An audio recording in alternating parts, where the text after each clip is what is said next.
Hello दोस्तों, नमस्कार। आप सभी का स्वागत है bachelor science Manoj sir YouTube channel में। साथियों, मैं आपका दोस्त मनोज यादव आ गया हूं नए टॉपिक के साथ। आज हम लोग साथियों बात करने वाले हैं फर्स्ट ईयर का फर्स्ट पेपर जूलॉजी का। जो हमारा क्वेश्चन है वह है ऑस्मो रेगुलेशन ऑफ प्रोटोजोआ। ठीक है साथियों, तो आज हम इस क्वेश्चन को बहुत ही डिटेल में समझने वाले हैं और बहुत ही अच्छे से समझने वाले हैं। ठीक है, तो साथियों आप सभी को ये समझ में आएगा बहुत ही अच्छे से और बहुत क्लियर मैंने इसको लिख दिया है आप सबको समझाने के लिए। तो चलिए हम शुरू करते हैं। और जितने भी फर्स्ट ईयर के स्टूडेंट्स, सेकेंड ईयर के स्टूडेंट्स इस चैनल से जुड़ रहे हैं, सभी का बहुत बहुत धन्यवाद, बहुत बहुत आभार। और सभी लोग इसी तरह से चैनल को शेयर करते रहिए, सब्सक्राइब करते रहिए और वीडियो को लाइक करते रहिए। लेकिन आप वीडियो को पूरा देखिए, तभी आपको पूरा डाउट क्लियर हो जाएगा। और साथियों, हर एक मैं क्वेश्चंस, आप कोई भी क्वेश्चंस का कमेंट करेंगे तो मैं उस क्वेश्चन का जवाब देने के लिए तैयार रहूंगा। ठीक है, तो चलिए साथियों अब मैं शुरू करता हूं अपने क्वेश्चन को और इसको समझाता हूं। इसके में कुछ अभी स्ट्रक्चर्स हैं या कुछ चित्र हैं, उस चित्र के माध्यम से मैं इसको समझाने वाला हूं। ठीक है, तो चलिए आप सभी को आवाज मेरी क्लियर जाएगी, कोई दिक्कत नहीं होगी और आपको क्लियर दिखेगा साथियों। तो चलिए मैं स्टार्ट करता हूं क्लास को। ठीक, आइए देखते हैं।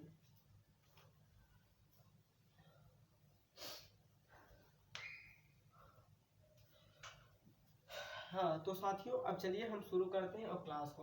तो साथियों यहाँ पे हम बात करने वाले हैं osmo regulation of protozoa. Protozoa में जो हमारा ऑस्मो रेगुलेशन है, हम किसके बारे में पढ़ेंगे साथियों? तो वो मैं आपको बता दूं कि हम लोग पैरामीशियम के बारे में पढ़ेंगे। ठीक है, किसके बारे में हम लोग पढ़ने वाले हैं? पैरामीशियम के। ठीक, हम लोग किसके बारे में पढ़ेंगे? पैरामीशियम के ऑस्मो रेगुलेशन। ऑस्मो रेगुलेशन का मतलब होता है साथियों, ये एक ऐसा फंक्शन होता है जैसे सांस लेना और फिर वाटर को बाहर करना, निकालना, वही प्रोसेस पूरा क्या कहलाता है? ऑस्मो रेगुलेशन कहलाता है। ठीक, अब उसको समझना है। तो चलिए हम शुरू करते हैं और समझते हैं। Protozoa living in fresh water and the subject of hypotonic environment. जो प्रोटोजोआ होता है वह कहाँ पे रहता है साथियों? फ्रेश वाटर में रहता है and subjected to hypotonic environment. ठीक है, और वो क्या करता है? अपना जहां भी जो भी कार्य करता है वो किस इन्वायरमेंट में करता है? तो वो हाइपोटोनिक इन्वायरमेंट में कार्य करता है। पहली बात आपको समझ में आ गई होगी साथियों। वाटर फ्लोज, वाटर में तैरता है अक्रॉस दियर प्लाज्मा मेम्ब्रेन। वह अपने प्लाज्मा मेम्ब्रेन के सहारे वाटर में वो क्या करता है? फ्लोटिंग करता है, फ्लो करता है, तैरता है। ठीक है, their cytosols is always hypotonic in environment. और उसके जो सिस्टोल्स होती है, उसके जो वॉल्स होते हैं, ठीक है, तो वो कैसे होते हैं? हमेशा सदैव इन्वायरमेंट के हाइपोटोनिक होते हैं। ठीक है, कैसे होते हैं? इन्वायरमेंट में हाइपोटोनिक होते हैं। और वह रहना कहाँ पसंद करता है साथियों? हाइपोटोनिक इन्वायरमेंट में। ठीक, आपको क्लियर समझ में आएगा। चलिए अब मैं बात करता हूँ अगले पॉइंट की। आपको दूसरा पॉइंट समझ में आ गया साथियों कि इसकी जो प्लाज्मा मेम्ब्रेन है उसी की मदद से ये क्या करता है? वाटर में फ्लो करता है across the plasma membrane since their cytosols. ठीक है, किसकी सहायता से? प्लाज्मा मेम्ब्रेन में जो उपस्थित सिस्टोल्स है उसकी सहायता से वो क्या करता है साथियों? वाटर में फ्लो करता है। ठीक, आइए हम बात करते हैं अगले पॉइंट्स की। मैनी वॉल्स लेस प्रोटोजोआ, जो बहुत से ऐसे प्रोटोजोआ हैं जिनके अंदर वॉल नहीं पाई जाती है। ठीक है, उनके अंदर क्या पाया जाता है साथियों? उनके अंदर कंट्रैक्टाइल वैक्यूल पाया जाता है। क्या पाया जाता है? कंट्रैक्टाइल वैक्यूल कॉम्प्लेक्स पाया जाता है। ये कार्य क्या करता है? अब इसको आप ध्यान से समझिए। ठीक, ये कंट्रैक्टाइल वैक्यूल जो होता है इसका कार्य होता है that collect and expels excess water.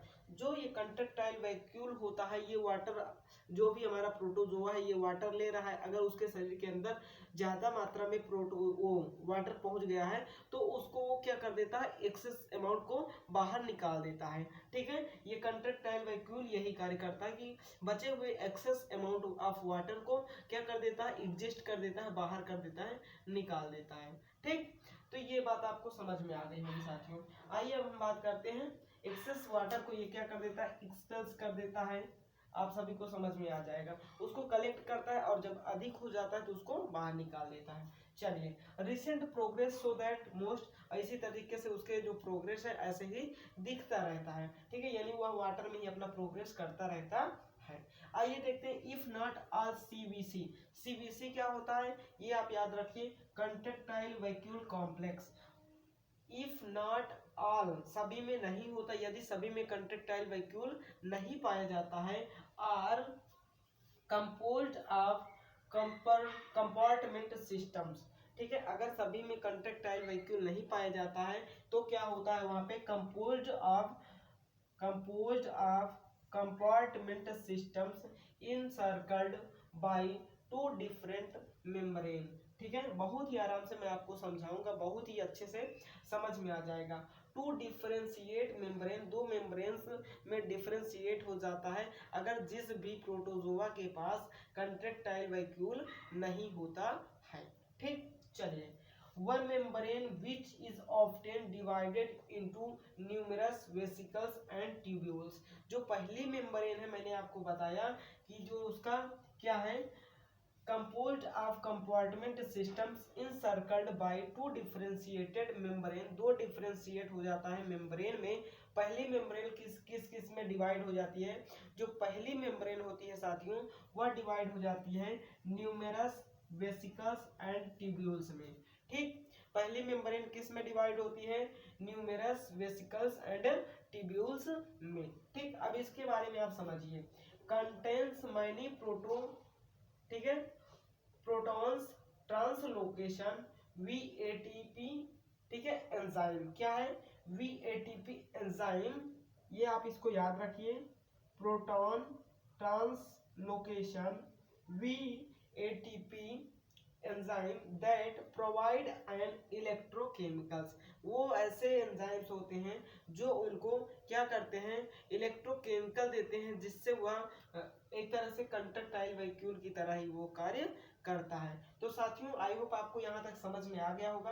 अब चलिए हम इसके आगे के जो पॉइंट्स हैं उन पॉइंट्स को डिस्कस करने वाले हैं, यानी कि जो सेकंड हमारी मेम्ब्रेन है उस सेकंड मेम्ब्रेन को चलिए समझते हैं। और कैसे समझते हैं, बहुत ही आसानी से और बहुत ही आराम से आप इसको लिख लीजिए, इसका स्क्रीनशॉट ले लीजिए, जैसा कि आपको यहाँ पे बहुत ही क्लियर मैंने समझा दिया है, ठीक। चलिए साथियों हम यहाँ पे इसको थोड़ा सा इरेज कर देते हैं और यहाँ पे हम इसको आपको लिख देते हैं और, ठीक। चलिए अब हम लोग यहाँ पे समझने वाले हैं, इसको आगे कंटिन्यू करने वाले हैं। चलिए देखते हैं, यहाँ पे देखते हैं, ठीक है, ये क्या है, क्या है बताइए, gradient of proton and which fuse only with the membrane. जो हमारा इरिडेंट है ऑफ प्रोटॉन, ठीक है, gradient of proton and which fuse only with the, किससे फ्यूज करता है, मेम्ब्रेन ऑफ सेकंड कंपार्टमेंट। मैंने आपको पहला कंपार्टमेंट बता दिया था, ये दूसरा कंपार्टमेंट है, यानी दूसरा मेम्ब्रेन है। पहले मेम्ब्रेन में क्या था, ट्यूब्यूल्स था, ठीक है। अब सेकंड वाले को समझिए, चलिए देखते हैं। The membrane of second compartment like VATP, मैंने आपको बताया था एंजाइम था, कैसा एंजाइम था, वो अलग एंजाइम था, ये दूसरा होलो एंजाइम है, ठीक है, वो दूसरा एंजाइम था, ये अलग एंजाइम हो गया, दूसरे मेम्ब्रेन में दूसरा एंजाइम हो गया, कौन सा है, उसमें एटीपी था, ठीक है, और इसमें वीएटीपी है, क्या है, वीएटीपी है, ठीक है। याद रखिएगा, सब याद करने वाली बातें यहाँ पे है, ठीक है ना। चलिए अब मैं बात करता हूँ, वीएटीपी होलोजोई, होलो एंजाइम है, ठीक है, एक्सपेंस इनटू द रिवर्सियर, ठीक है, या reservoir for fluid stage and is capable of fusing with plasma membrane. जो आपका एक्सपेंडेड ऑफ फ्लूइड स्टोरेज है, ठीक है, ये इसकी बात कर रहे हैं, एंड इज कैपेबल है उसके लिए फ्यूजिंग के लिए, fusing with the plasma membrane. अब देखिए ये प्लाज्मा मेम्ब्रेन से अगर फ्यूज करता है तो क्या बनाता है, उसको ध्यान से समझिए।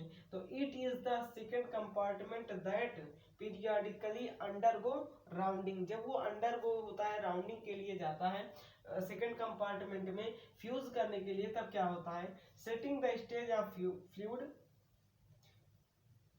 Expulsion round is the accompanied by increases, ठीक है, क्या हो जाएगा, इंक्रीजेज मेम्ब्रेन टेंशन। अब यहाँ पे आपको देखना है क्यों टेंशन बढ़ जा रही है मेम्ब्रेन की, क्यों तनाव बढ़ जा रहा है मेम्ब्रेन का, ये समझिए। जब यहाँ पे आप ये क्या कर रहे हैं, fluid stage and capable of fusing with plasma, जब ये प्रक्रिया आप करते हैं, फ्यूज करते हैं प्लाज्मा के साथ, ठीक है, किसको, होलोजोइक एंजाइम्स को जब मिलाते हैं तो वो क्या कर देगा, जो प्लाज्मा मेम्ब्रेन है उसकी स्ट्रेंथ को बढ़ा देगा, ठीक है, उसकी स्ट्रेंथ को क्या कर देगा, बढ़ा देगा। तब क्या होगा साथियों, यहाँ पे देखिए, in amoeba the function of contractile vacuoles, इस तरीके से जो कंट्रेक्टाइल वैक्यूल है अमीबा में वो कार्य करना शुरू कर देते हैं, यानी जो प्लाज्मा मेम्ब्रेन है वो कंट्रेक्टाइल वैक्यूल की तरह कार्य करना शुरू कर देती है। तो आइए कुछ देखते हैं यहाँ पे, एक्सक्रेशन एंड ऑस्मो रेगुलेशन, ठीक है, एक्सक्रेशन मीन्स होता है आपको पता ही है बाहर निकालना, और ऑस्मो रेगुलेशन मीन्स वातावरण से क्या करना, वायु को ग्रहण करना या छोड़ना, वायु में ऑस्मो रेगुलेशन कहलाता है, ठीक है, यानी आप कहें तो O2 को लेना और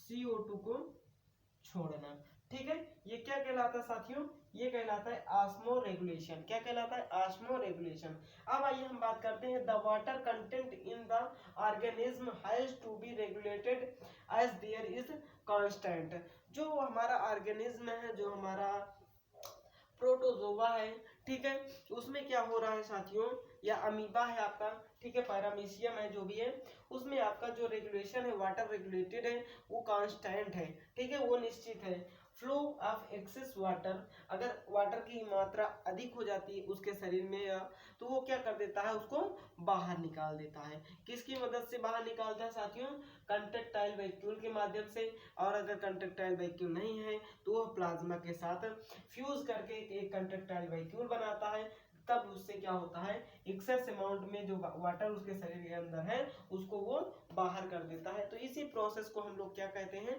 ऑस्मो रेगुलेशन कहते हैं, ठीक, यही सब आपका प्रोसेस क्या कहलाता है, ऑस्मो रेगुलेशन कहलाता है।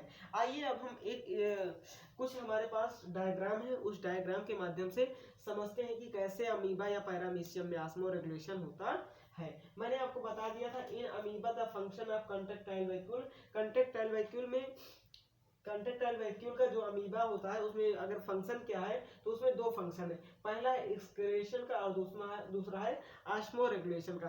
तो हम लोग यहाँ पे पढ़ने वाले हैं दोस्तों, पढ़ने वाले हैं पैरामीशियम का ऑस्मो रेगुलेशन, ठीक। तो चलिए अब देखते हैं हम उस डायग्राम को, उस चित्र को, और समझते हैं बहुत ही आसान तरीके से। तब तक आप इसको नोट कर लीजिए। चलिए साथियों, अब हम लोग यहाँ पे समझने वाले हैं ऑस्मो रेगुलेशन इन पैरामीशियम को, ठीक है। तो ये आपके सभी जो हैं, ये मैंने आपको जो बनाया है, ये आप देख सकते हैं, ये कंट्रेक्टाइल वैक्यूल है, क्या है, कंट्रेक्टाइल वैक्यूल है, ये एम्प्टी वैक्यूल्स है, ठीक है।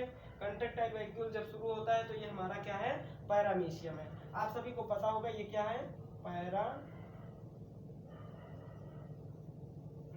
है, ठीक, ये पैरामीशियम है। अब इसको समझना है, ये जो पोर बने हुए हैं, पोर ओपन्स एंड वैक्यूल्स कंट्रेक्टाइल, ठीक है, ये कंट्रेक्टाइल के जो ओपन्स क्या है साथियों, ये आपके ओपन्स पोर हैं, ठीक है।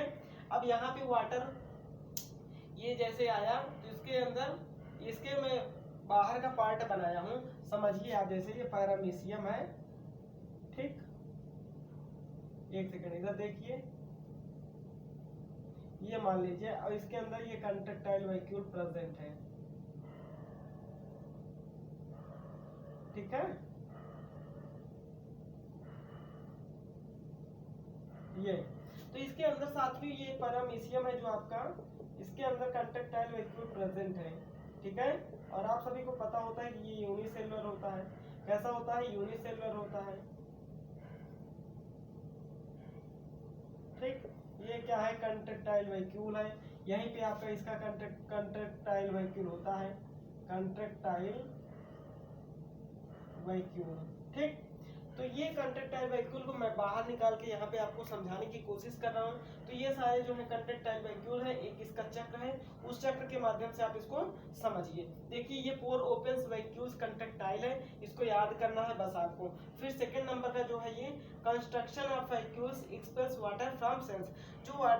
जो वाटर है सेल्स में पहुंच गया है, अगर अधिक मात्रा में हो गया है तो उसको कंस्ट्रक्शंस करके क्या कर रहा है, वैक्यूल्स एक्सपेल्स कर रहा है, यानी बाहर निकाल रहा है। क्या कर रहा है, उसको बाहर निकाल रहा है। ठीक है, उसके बाद क्या हुआ प्रोसेस, उसके बाद हुआ साथियों canal take up water from cytoplasm. ठीक है, प्लाज्म क्या हो जाएगा, canal take up water from cytoplasm. और जो हमारा कैनाल में बचा हुआ वाटर है, कंट्रेक्टाइल में बचा हुआ वाटर है, उसको कैनाल क्या कर ले रहा है, टेकअप कर ले रहा है। और फ्रॉम से साइटोप्लाज्म से, कैनाल के अंदर जो साइटोप्लाज्म होता है, कैनाल के अंदर जो साइटोप्लाज्म होता है वहां से क्या करेगा, वाटर ले लेगा। क्या करेगा, वाटर ले लेगा। ठीक, टेकअप कर लेगा कैनाल, और कैनाल जब टेकअप कर लेगा तो water move from canal to vacuoles, और वो वैक्यूल्स के माध्यम से क्या हो जाएगा साथियों, बाहर निकल जाएगा। क्या हो जाएगा, बाहर निकल जाएगा। तो ये पूरा प्रोसेस है आपका, बहुत ही सिंपल प्रोसेस है और बहुत ही सरल प्रोसेस है। तो साथियों ये था आपका प्रोटोजोआ के अंदर जो ऑस्मो रेगुलेशन का टॉपिक है, उसमें से क्वेश्चंस पूछे जाते हैं। तो आपको बस इतना ही कर देना है, और आप सभी को अब करना क्या है, चैनल को सब्सक्राइब करना है। ठीक है, लास्ट में आपको चैनल को सब्सक्राइब करना है, लाइक करना है और अपने दोस्तों के साथ शेयर करना है। ये 3 काम आप साथियों जरूर कर दीजिए। और आप सभी का बहुत बहुत धन्यवाद कि आपने इतना हमें प्यार दुलार दिया। और आप सभी लोग इसी तरह के अगर आंसर आपको मिल चाहिए तो आप सभी लोग अच्छे से समझ के अच्छे से समझिए और पढ़िए और लिखते रहिए। तो थैंक यू दोस्तों, जय हिंद, जय भारत। और आप सभी लोग इसी तरह के वीडियो पाने के लिए हमारे चैनल को सब्सक्राइब करना ना भूलिए। Thank you.